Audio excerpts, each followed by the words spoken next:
Hello दोस्तों, मैं जयलक्ष्मी संस्कार स्कूल से। आज हम एक हिंदी का टॉपिक करेंगे जो कि है कारक। तो कारक एक हिंदी में काफ़ी इम्पोर्टेंट टॉपिक रहता है और इसमें काफ़ी कन्फ्यूजन रहती है स्टूडेंट्स को। तो आज हम यही क्लियर करने की कोशिश करेंगे कारक क्या होते हैं, इसके चिन्ह क्या होते हैं और किस तरह से हम कारक को पहचान सकते हैं। ओके, तो सबसे पहले हम बताते हैं आपको कि कारक होता क्या है। तो कारक जो होता है वो संज्ञा या स्वरनाम का वो रूप होता है, संज्ञा या स्वरनाम का रूप। ओके, संज्ञा या सर्वनाम का रूप का वो रूप होता है जिससे आपको वाक्य के अन्य शब्दों से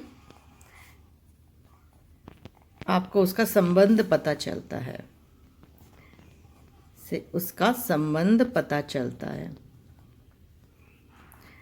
संबंध बताता है। संज्ञा सर्वनाम का जो रूप आपको वाक्य के अन्य शब्दों से उसका संबंध बताता है उसे हम कारक कहते हैं।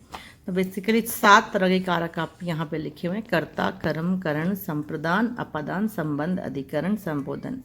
इन सब के चिन्ह हम सबसे पहले कर लेते हैं। जो चिन्ह संबंध को प्रकट करते हैं उन्हें हम कारक चिन्ह या इन्हें हम विभक्ति चिन्ह भी कहते हैं। ओके, द वर्ड विभक्ति भी यूज होता है या कारक भी यूज होता है। तो विभक्ति चिन्ह या कारक चिन्ह हम यूज़ करते हैं। तो कर्ता ये आपको संस्कृत में भी काम आएंगे। ये जो कंसेप्ट आज हम कर रहे हैं तो आपको संस्कृत में भी ये काफ़ी काम आएंगे। जब आप संस्कृत में रूप करते हैं वो भी कारक के हिसाब से ही चलते हैं। ओके, कर्ता ने सबसे पहले होता है कर्ता ने।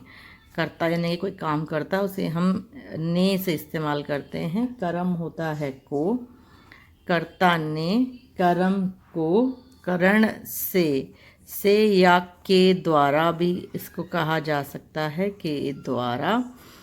और संप्रदान होता है के लिए या इसका कभी कभी को से भी दर्शाया जाता है। अब इसको और इसको में क्या अंतर है अभी हम कर लेंगे, ठीक है। अपादान में भी उसका चिन्ह होता है से।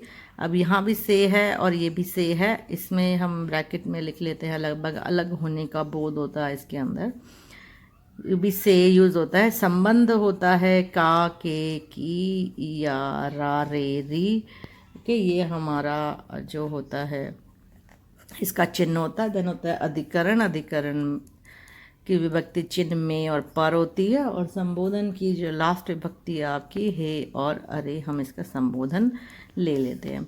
अब हम ये एक एक विभक्ति अभी करने की कोशिश करते हैं कि क्या होती हैं ये। तो सबसे पहले हम कर लेते हैं कर्ता के बारे में कि कर्ता क्या होता है।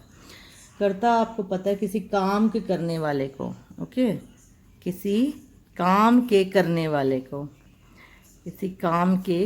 वाले को आप कर्ता कहते हैं, ठीक है। जैसे अगर मैं एग्जांपल दूँ कि राम ने रावण को मारा,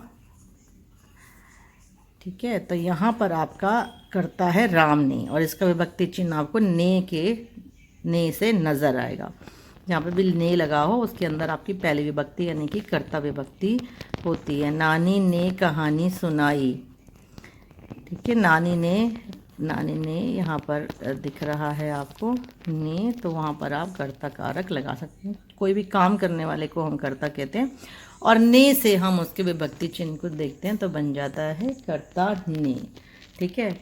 विकास ने पत्र लिखा, नानी ने कहानी सुनाई, माँ ने खाना बनाया, उन सब में आपका कर्ता हो जाता है ने विभक्ति से जो आपको नज़र आता है। पहला हो गया कर्ता। दूसरा आपका जो कारक है वो है कर्म कारक। ओके, जिस शब्द पर क्रिया का फल पड़ता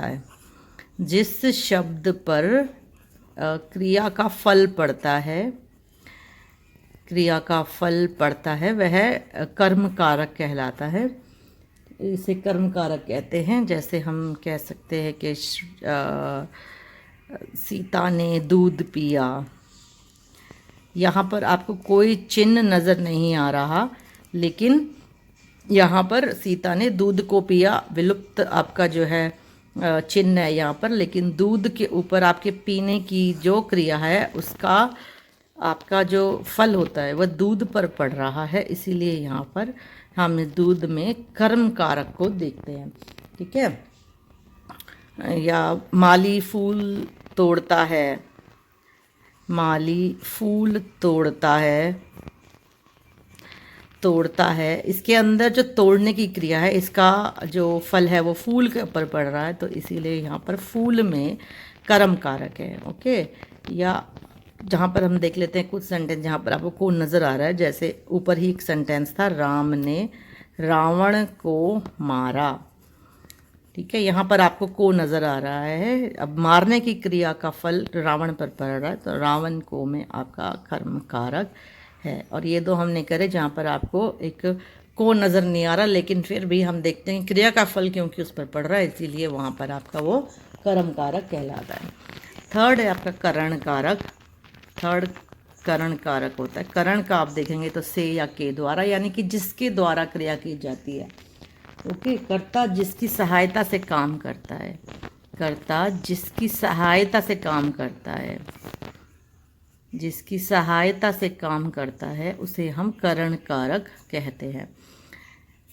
कर्ता जिसकी सहायता से काम करता है उसे हम करण कारक कहते हैं। जैसे कि विकास ने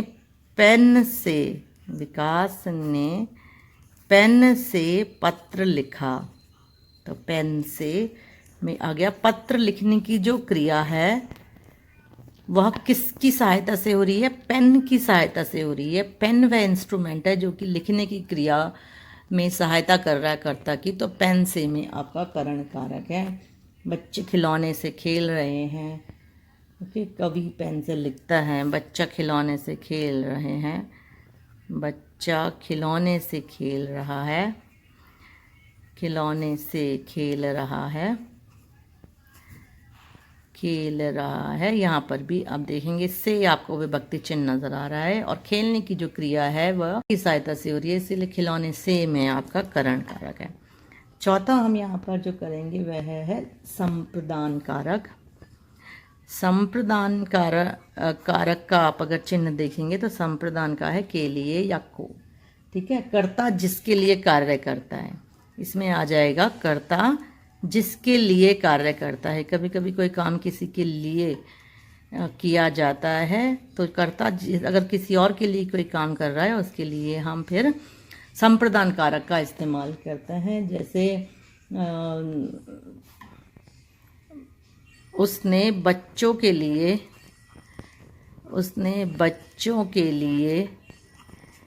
मिठाई खरीदी। ठीक है। इसके अंदर बच्चों के लिए, तो उसने जो काम किया मिठाई खरीदने का वह किसके लिए किया? बच्चों के लिए किया, इसीलिए बच्चों के लिए के अंदर आपको संप्रदान कारक जो है नज़र आ रहा है। कई बार को के चिन्ह से भी हम इसको दिखाते हैं, जैसा कि यहाँ लिखा है के लिए के साथ साथ को चिन्ह भी आपको कई बार नज़र आता है। जैसे माँ ने भिखारी को खाना दिया, यहाँ पर को विभक्ति चिन्ह नज़र आ रहा है, लेकिन खाना भिखारी के लिए था। खाना जो था वो भिखारी के लिए था, भिखारी की कंज्यूम खाने के लिए था, इसलिए इस को में भी आपको संप्रदान कारक ही दिखाना पड़ेगा। नेक्स्ट है आपका अपादान कारक। इसमें काफ़ी कन्फ्यूजन हो जाती है स्टूडेंट्स को। अपादान कारक के अंदर भी आप देखेंगे चिन्ह से, लेकिन यहाँ पर लगभग अलग होने का भाव होता है। ये इम्पॉर्टेंट है, आपको देखना पड़ेगा। अलग होने का भाव होता है, जैसे कि बच्चा सीढ़ी से गिर गया, या बच्चा साइकिल से गिर गया, सीढ़ी से गिर गया। इसके अंदर से यूज़ हो रहा है, लेकिन यहाँ पर सीढ़ी से अलग होने का भाव है, तो इसीलिए इसके अंदर अपादान कारक होगा। वह बस से उतर गया, तो इसके अंदर भी बस से अलग होने का भाव है। उतरने के बाद वह बस से अलग हो गया, अलग होने का भाव है, इसीलिए यहाँ पर ही अपादान कारक होगा। गंगा हिमालय से निकलती है, गंगा हिमालय से निकल चुकी, उससे अलग होने का बोध है, वहाँ पर भी सेम है, वहाँ पर भी आप अपादान कारक का उपयोग करेंगे। गिलास से पानी गिर गया, गिलास और पानी अलग हो गए, गिलास से पानी गिर चुका है, तो इसीलिए वहाँ पर भी आप अपादान कारक का उपयोग करेंगे। छठा जो आपका कारक है, वह है संबंध कारक। संबंध कारक इसको आप का के की से दिखाते हैं। दूसरे संज्ञा सर्वनाम के से आपको संबंध बताता है, नाम से ही आपको समझ में आ रहा है, संबंध बताता है, वह संबंध कारक कहलाता है। जैसे राम की बहन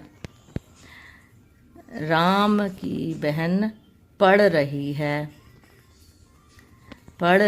तो राम की बहन, तो यहाँ पे का के की मोस्टली आपको दिखाई देगा। तो राम की बहन पढ़ रही है, राम की पुस्तक या राम का पेन मेरे पास है, तो राम का पेन, यह है का जो वर्ड है या की का वर्ड है वो आपको जैसे इस सेंटेंस में देखें तो बहन का संबंध राम से बता रहा है, इसीलिए यहाँ पर राम की के अंदर आपका संबंध कारक है। विकास के चाचा जी दिल्ली गए, विकास के चाचा जी, यहाँ पर के आपको संबंध बता रहा है, उनका रिलेशन बता रहा है। इस तरीके से आप का के की या रा रे री में संबंध कारक दिखाएंगे। इसके अंदर सातवां आपका जो कारक होता है वो होता है अधिकरण कारक। अधिकरण कारक में पर कोई चीज़ जैसे होती है क्रिया के, मैं कह सकती हूँ क्रिया के होने के स्थान को अगर कोई आपको शब्द बताता है तो उसके अंदर आपका अधिकरण कारक होता है। जैसे मछली पानी में रहती है, तो रहने की जो क्रिया है वह कहाँ हो रही है, पानी में। तो पानी में जो है आपका एक अधिकरण कारक इस सेंटेंस के अंदर है। बच्चा छत पर खेल रहा है, इसके अंदर खेलने की जो क्रिया है वह छत पर हो रही है, तो में और पर दोनों के अंदर आपका अधिकरण कारक होता है। अब आठवां जो आखिरी कारक है आपका वो है संबोधन कारक। संबोधन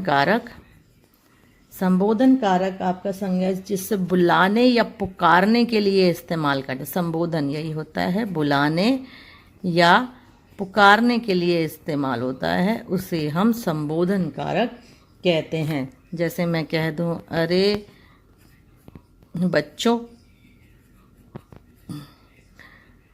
आ जाओ, तो यहाँ पर अरे के अंदर आप देखेंगे कि हम बच्चों को संबोधन कर रहे हैं, तो इस अरे के अंदर बुलाने या पुकारने या कुछ बताने का भाव है, तो इसके अंदर हम अरे बच्चों में जो है आप संबोधन कारक जो है कहलाएंगे। ठीक है, तो इसके अंदर आप जो मोस्टली